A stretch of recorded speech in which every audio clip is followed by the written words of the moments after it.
So in Rethinking the Emotional Brain, I proposed this whole new idea, which is that the amygdala is not a fear center. It's an ancient defensive survival circuit. I decided that, I wanted to study emotion because at the bar one of these nights, that after one of these testings, Mike said, there's not much research on emotion. And we had done one emotion study in these split brain patients. I said, okay, that's what I want to do. And so I decided that the methods available to study emotional functions in the human brain were quite limited. But what I wanted to do was not study conscious emotion, but instead to study the kinds of non-conscious behaviors that we would use. I decided to do that in rats because it was assumed in the field at that time that a lot of emotional behaviors have been inherited through our mammalian ancestry, and therefore the kinds of responses we study in rats could be the same kind of responses that demand these narratives in humans. Obviously, we're not asking rats to generate narrations, but let's say you're freezing to a snake, a rat will freeze to a snake. So it's that kind of response. And so if you're freezing to a snake, you'll be able to tell yourself the story about what you're going to do and how you're going to come to terms with it and so forth. But that became kind of my motto, studying rats. And so I joined the lab in New York City that was studying rat brains. And the lab was quite elegant in terms of the kinds of capacities it had. It had every kind of neurobiological tool that one would ever want at that time, because the guy who was running the lab had all the latest and greatest tools. So I joined his lab, and he allowed me to do whatever I wanted to do. I just had to study blood pressure in some way, because that's what he was making, that's where he got all his grants. So we did some studies on brain and behavior, and finally got around to doing some studies on trying to map pathways in the brain for emotional behavior and stuff. And so I wrote a grant.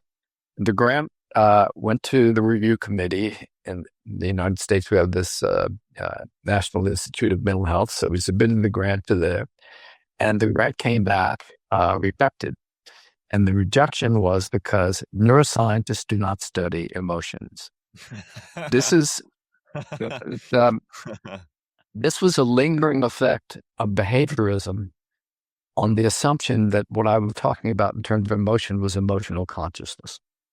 And consciousness was still taboo in neuroscience and psychology. Neuroscience was a brand new field. I got into it in 1974, but it had only become an actual discipline in the late 1960s. The first meeting of the conference, huge conference now, but it was very small then. First meeting was like in 1969 or something. So the field I was coming into was very, very small. And that's probably one of the reasons why they took me at Stony Brook, because they needed people to do work, because neuroscience is not very popular. And the research was pretty, behaviorist dominated, because you're studying animal behavior, and the way you study animal behavior is by studying using behaviorist methods. And so that was the kind of the motto of the field. And so what I had to do, I had to really disguise myself. The grant was based on Pavlovian conditioning, because that seemed like a good way to trace pathways in the brain. And so the grant reviewer rejected me because not only because I was studying, I wasn't supposed to study emotion, but also because he rejected it because the procedure I was used, Pavlovian fear conditioning, was used to study learning and memory. And the only way you could study learning and memory and distinguish whether something was really learned as an association, or whether it was instead something that was the result of some kind of startle response or something that didn't have learning involved. It was more of a kind of automatic response. So the grant was rejected both because it involved emotion and because there was no control group for Pavlovian conditioning as a learning procedure. So I was pretty angry at the time because I thought I had a good thing going. But I decided, okay, I'll play the game. I changed the name of the grant. I made it more about Pavlovian conditioning rather than emotional behavior. Made no sense, no kind of move towards emotional consciousness or anything like that.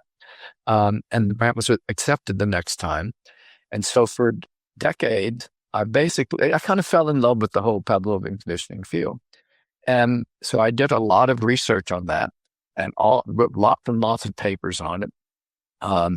And that was what I got known for in the field of neuroscience, being a Pavlovian conditioning researcher. At the same time, though, when I would write, let's say, a book chapter or something, I would always put in it a part at the end about consciousness. And nobody read those books, the academic books, and so nobody read them. But you have to write a book chapter for this conference or that. And, I was kind of, masquerading as a Pavlovian conditioning researcher. It was really what I wanted to get to, was to understand these non-conscious behaviors that control emotional reactions. And so, the decades went on. I had all these discoveries about the amygdala. There were just a few people working on the amygdala at the time. The amygdala became, the brain's fear center. I tried to push the idea that the amygdala was an implicit, non-conscious controller of emotional behavior. That's the kind of behavior I wanted to study. Going back to the split brain study, I wanted to study emotional behaviors in rats that were relevant to emotional behavior in humans and that might lead to these narrative processes in humans. And so I thought I was getting something good out of the rat work. But the idea that the amygdala was an implicit emotional center as opposed to a conscious emotional center or an explicit emotional center, which I thought was somewhere else in the cortex, that distinction between the implicit and explicit worked so beautifully in memory research, but it just didn't catch on in emotion research. The amygdala was emotion. It was not implicit. It was just emotion. Forget all this implicit, explicit. The amygdala was the brain's fear center. And I did a lot of research on the basic mechanisms of learning and memory in terms of molecular processes, genetic processes, neuroanatomical processes. And at the same time, the work we were doing, it wasn't just me. I mean, there were a couple of other guys at the same time that were involved in this, Bruce Kapp and Michael Davis. We were the three guys that were kind of pushing the whole rat fear conditioning thing in the amygdala. But what was happening, I was starting to feel uncomfortable with the idea because a lot of research was starting to happen using Pavlovian conditioning in humans as well. And the human work was treating the amygdala the same way that we were treating it in the rats. It was treating it as a fear center. There was no, conscious, no unconscious kind of stuff. It wasn't going that way. It was going more as a kind of automatic response system that was equated with an emotion, but it wasn't. And then there was some research that a colleague of mine, Liz Phelps, and I did, that Antonio Damasio did this as well, and a group in London, Ray Dolan. This was the beginning of fMRI. And so we were all doing studies in the human brain of the amygdala and its ability to respond not only to conscious stimuli, but to subliminal stimuli that were presented to it. So the amygdala was able to detect and respond to danger subliminally. The person couldn't tell you why it did he or she did what they did, because the stimulus only went to the amygdala and you couldn't talk about it. So it was consistent with this implicit kind of learning thing. But the big picture of emotion kept getting more and more about the amygdala fear center, the amygdala fear center, the amygdala fear center. And so I'd say by 2008, I'd been at a conference, a whole term conference at Oxford on consciousness. And that was really what I was trying to pursue all the time. And I wrote a chapter in a book there that was about emotional consciousness. And that was the beginning of a new phase for me, because I learned a lot about what was going on in the field of consciousness during that 6 or 7 week term that I was at Oxford. And because there were philosophers involved, there were some researchers involved, animal, human research. It was a really great group, about 6 or 7 of us. And I learned a tremendous amount. And especially about these theories of consciousness and the higher order theory of consciousness of David Rosenfeld, which I didn't know anything about. And I kind of got really attracted to that. And that ended up being a very important direction that I went, because I started doing more and more writing about consciousness and the brain, consciousness and emotion, because there wasn't really a kind of emotional consciousness idea in the field. So that's what I began to push. And slowly towards 2012 or so, I was getting to the point where I felt I had this kind of imperceptible itch that needed to be scratched. And so I wrote a paper called Rethinking the Emotional Brain. So in 1996, I wrote this book, The Emotional Brain. And, it was kind of like going this way and going that way. Part of the book, I was talking about consciousness and emotion and the amygdala. And part of it, I was talking about the amygdala, it wasn't all consolidated at that point. So in Rethinking the Emotional Brain, I proposed this whole new idea, which is that the amygdala is not a fear center. It's an ancient defensive survival circuit. It's a circuit that is present in every kind of mammal, every kind of vertebrate. When you go to other animals, let's say bugs and slugs and other invertebrates, they don't have an amygdala, but they have a survival circuit that protects them in danger. So these survival circuits not only involve animals, but they go back to the beginning of life. I wrote this book, the 4 billion year history, the 4 billion year story of conscious brains. It's about, if you trace back the beginning of danger throughout the history of life, danger began with the first organism, or the ability to detect danger resulted when the first organism was able to live long enough to divide and create the next organism.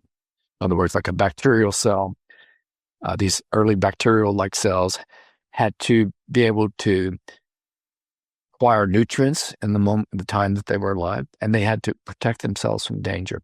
So these two things were things that became automatic parts of being a living biological organism. And that history goes all the way back to the beginning of life and all the way to the present. The amygdala is one manifestation of that kind of defensive response. Whatever a fly or a bee has, or an octopus has, it has its own defensive mechanisms. But we can't conflate those mechanisms with the actual experience of consciousness. Conscious experience of danger is a different thing altogether. We think of emotions like fear being universal around the world, and it's often said that is the case. But I think that's wrong. What's universal around the world is danger, and every culture has a word for danger. And the English word has been translated into languages all around the world, and so it's assumed because you can turn the English word fear into a word for every other kind of culture, it must mean that culture is feeling the same fear that we do. But that's not the case, because emotions are culturally determined. Every culture, you grow up in a culture, you're going to learn the ways of that culture. And different cultures respond to fear and to other kinds of emotional situations in different ways. The fact that we call it the same thing doesn't mean that we experience it the same way. And that, I think, is a really important point. So again, it's danger that's universal, not the emotion itself. The emotion itself is something that you acquire in the process of going through your life. So every family, you could say, is a source of a different kind of approach to what an emotion is. Let's say fear. So if you grow up in a family, let's say your mother's very anxious, and some might say, well, your mother's anxious, therefore that's why you're anxious. But that anxiety could be not necessarily genetic, but something that has just been that your mother was made anxious by her mother who was anxious, or by her father who was anxious.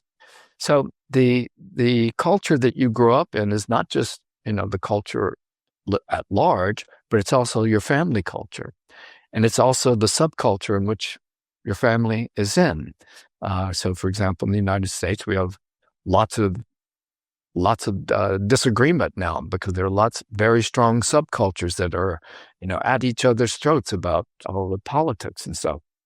And so, and these are different things, because in the process of growing up and becoming an adult, what you acquire is a set of experiences that in your mind are what you call fear.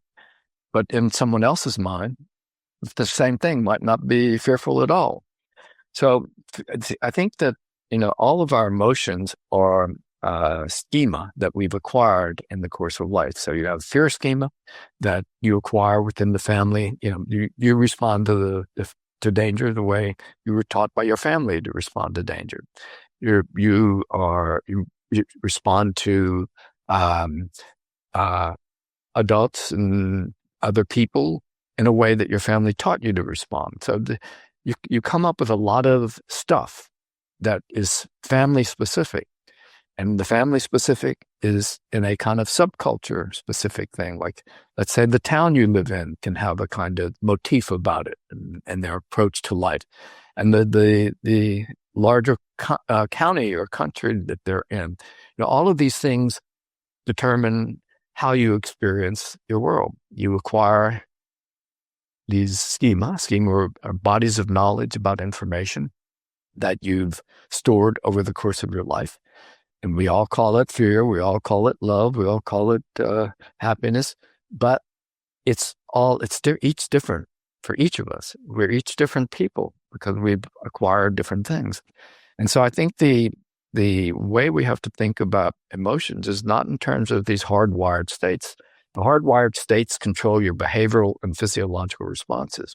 But the emotion experience is a schematic process, a set of memories that define who you are non-consciously and also consciously. Why do people go to therapists? They want to feel better. So drug companies take rats and mice and put them into test chambers and give them drugs. And if the rat freezes less, that means the rat is feeling less fear, and therefore a person should feel less fear. But it doesn't mean the rat is feeling less fear. It just means the rat is having those neurobiological automatic reflex responses to the stimulus. That's not fear. That's an automatic response that goes back to the beginning of life. And so that was my insight. And I thought it was just wrong to keep saying that we're going to ignore the difference between implicit and explicit. I didn't use those terms anymore so much, but the important thing was that I decided that I had to do something about it because the drugs were not helping people the way they should. Yes, you would, let's say you take a drug, you might have a little bit less stage fright, or you might be a little less jittery, or less, you're sweating less or something. So the behavioral and physiological responses can be taken care of to some extent by these medications. And the assumption is that if the objective response is behavior and physiology, if those objective responses are treated, then the fear will go away. The anxiety will go away. That doesn't happen. I hope you enjoyed this clip from the Giant Shoulder podcast. If you did, you should check out these ones next. Remember to subscribe to the channel, and thank you so much for the support.